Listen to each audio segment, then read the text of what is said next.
kita akan dalami materi yang telah diajarkan tadi, yaitu mengenai alat optik. Nah, kita akan pilah satu persatu. Nah, materi pertama yang kita akan dalami adalah mata. Alat optik yang pertama adalah mata. Coba disiapkan bukunya atau soal-soal yang sudah diupload ya. Jadi soal yang kita bahas ini ada 2, 3, dan 4 dari buku SSC. Coba nomor 2, fokus di sini ya. Si Amir tidak dapat melihat benda dengan jelas pada jarak lebih jauh 200 cm. Jadi rabun jauh berarti ya.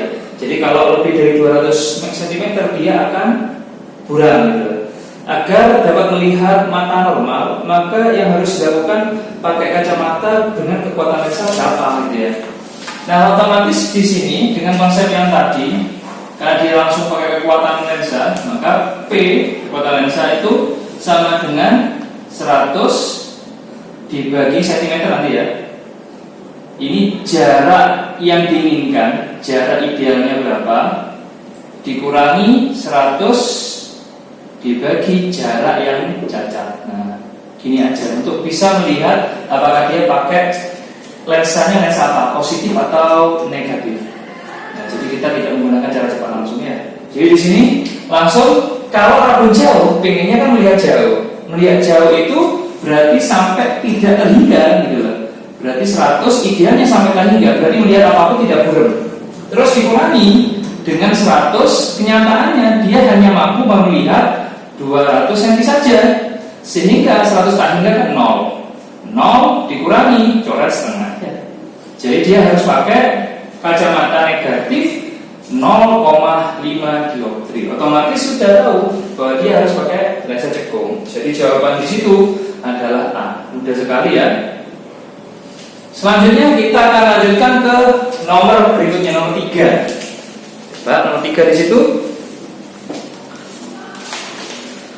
Seorang siswa rabun jauh mempunyai titik jauh 2 meter, juga sama rabun, dia tidak bisa melihat lebih dari 2 meter. Jadi kalau melihat benda 3 meter dia sudah kelihatan buram. Bila siswa tersebut menggunakan lensa divergen dengan kekuatan sepertiga dioptri. Divergen masih ingat ya? Divergen itu beda dengan konvergen. Kalau divergen itu penyebar sinar yang datang, jadi dia lensa cekung ya, negatif. Maka benda jauh yang mampu dilihatnya bagaimana kalau pakai kacamata itu? Nah, di sini kalau kita lihat rabun jauh pakai lensa divergen atau lensa negatif. Nah, otomatis dia mampu melihat sampai jarak yang mana. Jadi idealnya sampai mana? Jadi tidak maksimal sampai ahingga ya. Dengan menggunakan persamaan yang nomor 2 sama seperti ini, 100 dibagi jarak ideal yang dilihat, idealnya yang bisa dilihat, dikurangi 100 dibagi jarak yang cacat gitu. Jadi di sini divergen otomatis negatif, langsung sepertiga gitu. Nah, ini 100 jarak ideal ketika memakai kacamata kan tidak tahu yang dilihat. Nah, dikurangi 100 cacatnya berapa? 200 cm atau 2 meter ya, 200. Sehingga kalau kita hitung, maka ini tinggal ini sepertiga, ini 100 dibagi jarak ideal dikurangi setengah. Kalau pindah aja, berarti kan 100 dibagi jarak ideal dibagi setengah dikurangi sepertiga. Sama kan menyebutnya jadi 6. Berarti ini 3 dikurangi 2. Jadi 100 dibagi jarak ideal ketika pakai kacamata dibagi 1/6. Sehingga kalau kita hitung, berarti jarak ketika memakai kacamata sebesar 600 cm atau 6 meter. Jadi di situ jawabannya adalah C ya. Jawabannya adalah C. Saya. Jadi jarak ideal itu jarak dimana ketika kita memakai kacamata mau seperti apa. Selanjutnya soal terakhir yang juga sering ditanyakan di buku-buku sekolah, nomor 4. Coba nomor 4. Kakek Arman tidak dapat melihat dengan jelas, paling dekat itu 50. Jadi dia itu rabun 50. Ketika dia melihat bacaan 30 cm, maka dia akan rabun. Tapi kalau 50 ya bisa dilihat gitu ya.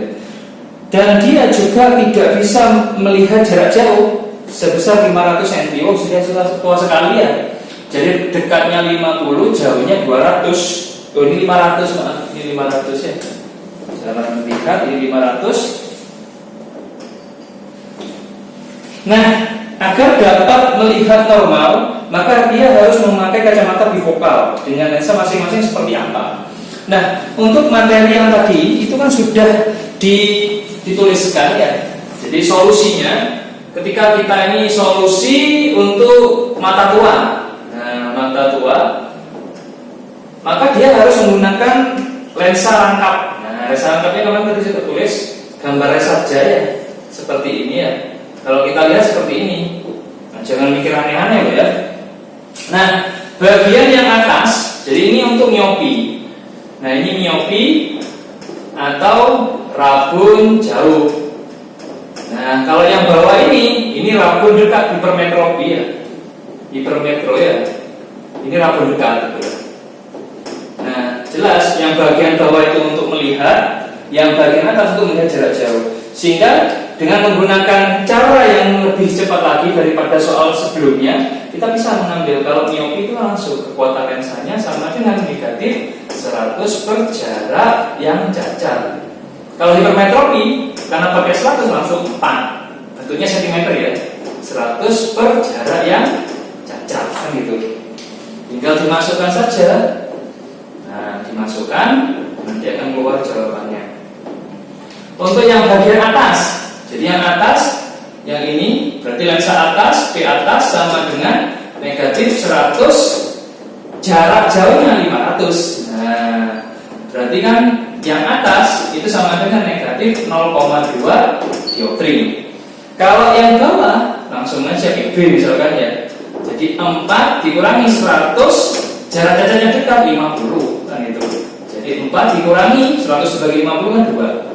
Berarti kan 2 dioptri. Jadi kalau digabung maka jawaban yang paling tepat adalah jawaban B ya. Nah, itu cara mudah untuk memahami mata. Baik, kita lanjutkan untuk alat optik berikutnya, yaitu tentang loop. Nah, soal yang dibahas secara acak aja nomor 6, nomor 9, dan nomor 10 bisa dilihat ya. Baik, kita akan coba satu, nomor 6 dulu.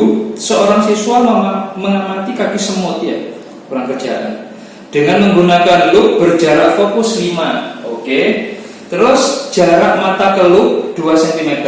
Kita sepakat tadi jarak loop ke mata itu D 2 cm. Jika siswa tersebut memiliki titik dekat 30 masih normal, dan pengamatan bayangan dilakukan dengan akomodasi pada jarak 40 cm, jadi X-nya ada. Yang ditanyakan perbesaran bayangannya bagaimana ya. Baik, di situ kalau kita lihat loop, jadi ingat konsep loop, konsepnya loop itu. Jadi di sini itu ini loopnya ya, positif ya. Nah, bendanya itu harus ditaruh di ruang 1 ya. Matanya kan kita di sini mata kita. Nah, mata kita. Nggak mungkin mata kita itu nempel dengan loop, itu susah. Kecuali kalau mata kita dipakai untuk melihat mikroskop, itu pasti nempel. Jadi D-nya itu 0 ya. Dianggap 0. Nah, di sini yang disebut dengan D di sini. Nah, ini adalah bendanya, objeknya. Nah, ini disebut dengan SOB-nya. Terus bayangannya kalau di ruang 1, maka bayangan di ruang 4 dan posisinya maya tegak, berarti kan di sini. Nah, ini yang disebut dengan S absen objek ya. Terus yang bagian sini, nah sampai ke mata kita itu yang disebut dengan X, jarak bayangan ke mata. Nah, jarak bayangan ke mata itu tadi sudah jelas bahwa kalau akomodasi maksimum, kalau relax, nah kalau relax itu X-nya jatuh di tak hingga mata, di jauh. Terus kalau akomodasi, nah akomodasi, maka X-nya akan jatuh di titik dekat mata. Ya di SN kan gitu aja. Bisa pakai 25, bisa pakai 30. Nah, sekarang yang ditanyakan perbesaran. Jadi kalau ditanyakan perbesaran, persamaan yang kita pakai, ingat-ingat kembali, jadi perbesaran itu sama dengan SN per fokus ditambah SN per X gitu ya, dikurangi D dikalikan SN dibagi F dikalikan X ya, sesuai dengan yang tadi. Maka kalau sudah persamaan tahu, maka kita langsung bisa memasukkan dengan mudah. SN-nya jarak dekatnya 30 ya. Jadi kan 30 dibagi fokusnya 5 gitu. Ditambah 30 jarak bayangan ke mata, karena akomodasi maksimum kan sudah jelas 40 kan gitu. Nah, sudah ada bilangannya. Dikurangi D-nya berapa? Jarak mata kedua ya. 2 di sini, terus SN-nya 30 dibagi F-nya 5, terus X-nya 40 ya. Nah, kita gunakan metode pencoretan untuk menyelesaikannya. Ini 30 dibagi 5, 6 ya. 6 ditambah 3/4, 0,75 gitu ya, 0,75. Terus yang ini dicoret, coret nolnya, teng loro ya. 2 kali 5 10, 0,3 berarti kan gitu. Jadi dikurangi 0,3. Otomatis jawabannya berapa? Ya 37 dikurangi 3, 4 berarti. Berarti 6,45 kali. Berarti jawabannya adalah B ya di situ ya. Jawabannya adalah B. Kalau sudah tahu persamaan kuncinya ya mudah gitu. Selanjutnya kita coba nomor 9. Agak panjang ini ya. Seorang siswa mengamati kutu rambut, tadi semua saya kutu ya, dengan menggunakan loop yang memiliki jarak fokusnya 12 cm. Oke.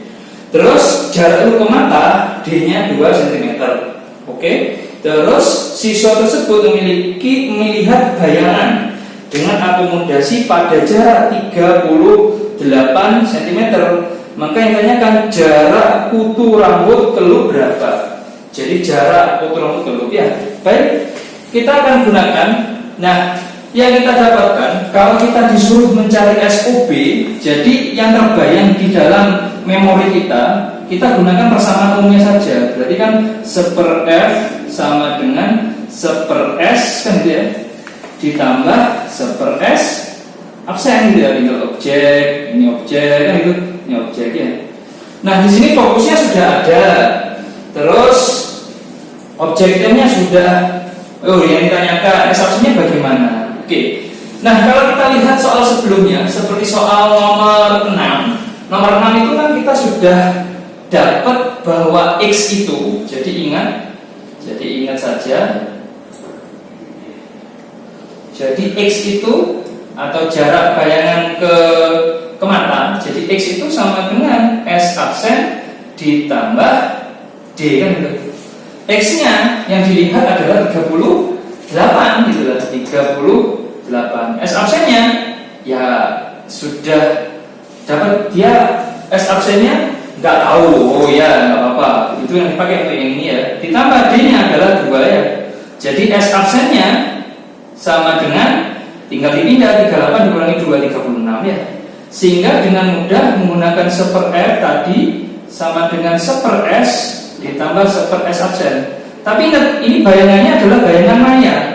Jadi loop itu tidak mungkin bayangannya sejati. Kalau sejati dia itu pasti bayangannya kabur. Kalau maya langsung bisa dilihat. Jadi ini negatif nanti nilainya ya. Ingat-ingat negatif. Fokusnya tetap positif karena kan biasanya rasa positif gitu loh. Jadi 1/12. Ini 1/S yang kita cari, ini dikurangi 1/36 ya. Tinggal dipindah. Jadi 1/S sama dengan 1/12 dipindah ditambah 1/36 kan gitu. Jadi 1/S-nya 36 kan gitu. 36 dibagi 12 kan 3, ininya 1 kan gitu. 4 kan gitu. 4/36. Coret-coret 1/9 kan gitu. Sehingga S-nya sama dengan ya 9 cm saja. Jadi jawabannya di situ adalah D ya. Nah, mudah kan ya? Sudah. Stop dulu. Baik, kita lanjutkan soal terakhir dari loop. Nah, di sini nomor 10, Profesor Albert memiliki cacat mata yaitu hipermetropia. Dia memiliki titik dekat 30 cm. Mengamati kutu rambut dengan menggunakan loop dan melihat bayangan dengan akomodasi maksimum. Oke. Jika jarak benda ke loop itu 10 cm, maka mana yang benar? Ya, kita harus mencari. Kalau yang satu apakah fokusnya 15 cm? Nomor 2 di situ kuat lensa loopnya 6,67 dioptri. Terus yang ketiga, apakah bayangan jatuh di titik dekat mata? Dan yang terakhir itu bagaimana perbesaran bayangannya? Apakah 3 kali? Nah, kita harus cari mana yang benar ya. Baik, untuk mencari yang pertama, pembuktian apakah ini fokusnya 1/5, otomatis di sini yang kita dapatkan seperti halnya soal nomor 9, maka langsung seperfokus itu sama dengan dikurangi seper S absen itu ya. Bayangan, karena bayangannya kan maya. Nah, di sini objeknya sudah ada gitu loh. Jadi seperfokus objeknya sudah ada 10. Nah, ininya belum ada seper S absennya. Nah, kita harus mencari ini. Nah, kalau di dalam soal kita tidak menemukan alat bantu, misalkan tidak ada kejelasan apakah mata kita kelup itu mepet atau tidak, maka kita bisa menebak atau menduga bahwa kita anggap mata kita nempel kelup. Jadi di sini hipotesanya, jadi asumsinya lah, diasumsikan kira-kira bahwa D-nya itu sama dengan 0. Jadi kalau D-nya sama dengan 0 kan matanya mepet sekali ya. Sehingga dengan menggunakan persamaan jarak bayangan ke mata, X itu persamaannya sama dengan, jadi kan X sama dengan S absen ditambah D kan gitu ya. Jadi kalau dilihat X-nya di situ sudah ada, akomodasi itu kan berarti jatuh ke titik dekat mata. Titik dekat matanya adalah 30. Jadi 30 sama dengan S absen ditambah 0. Oh ya sudah. Jadi di sini S absennya sama dengan 30 cm itu. Masukkan ke sini, dikembalikan ke persamaan awal. Jadi di sini dimasukkan jadi seperfokus sama dengan 1/10 dikurangi 1/30, sama kan penyebutnya 30 ya. 30 berarti kan 3 dikurangi 1 ya. Sehingga di sini seperfokusnya sama dengan 2/30. Dicoret kan? Ini 15 ya. 15. Oke, jadi fokusnya sama dengan 15 cm. Benar apa enggak? Oh benar. Jadi ini benar. Oke, selanjutnya bagaimana kekuatan lensanya? Nah, kekuatan lensa itu sudah kita bahas di lensa tipis kemarin, bahwa P itu kan sama dengan seperfokus ya. Seperfokus kalau fokusnya itu satuannya meter gitu loh. Kalau satuannya senti ya kasih 100 saja, 100 per fokus ya. Sehingga diganti saja. Berarti kan 100 dibagi 15. Berarti kemungkinan besar ya 6,67 dioptri. Benar ya? Itu benar. Nah, sekarang yang terakhir, bayangannya jatuh ke titik dekat mata. Benar. Sesuai dengan teori yang kita pakai. Nah, yang pamungkas, apakah perbesaran loopnya itu adalah 3 kali? Nah, kita langsung bisa menggunakan cara yang sudah ada ya. Jadi di sini langsung pakai rumus yang ada di soal nomor 6. Kalau ingin ingat diulangi lagi ya. M sama dengan Sn per F, terus ditambah Sn per X dikurangi D dikalikan Sn dibagi F dikalikan X ya. Sn nya 30. Nah, 30 dibagi F nya fokusnya tadi 15 ditambah 30 X nya, karena dia di titik dekat mata sama dengan titik dia akomodasi maksimum, berarti titik dekat mata ini 30 dikurangi D nya kan 0. Jadi 0 dikalikan 30 dibagi F nya 15, ini nya 30. 0 semuanya 0 ya. Berarti tinggal di sini aja 30, ini kan 2 ya. 2. 30 dikurangi 1. Benar ya? Jadi Sn nya di situ 30, X nya juga 30. Tambah 1 ya, 0 ya. Berarti kan 3 dioptri ya, 3 kali ya. Jadi jawabannya benar semua. Oke. Jadi jawabannya di situ adalah E, benar semua.